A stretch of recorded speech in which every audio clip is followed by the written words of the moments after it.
മുഗ്ധവധുവിൻ്റെ കാമുകനാരെന്ന് ഭൂമിയും മാനവും നോക്കി നിന്നു.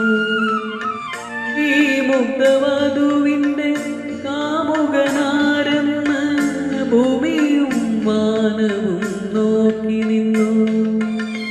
പരിണയം നടക്കുമോ മലരിൻ്റെ ചെവികളിൽ പരിമധുപവനൻ ചോദിക്കുന്നു.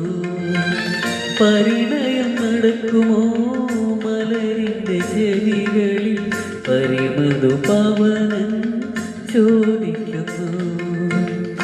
വൃക്ഷികരാത്രിതൻ അരമന മുറ്റത്തൊരു പിച്ചകപ്പൂപ്പന്തലൊരുങ്ങി. വാനം പിച്ചകപ്പൂപ്പന്തലൊരുങ്ങി.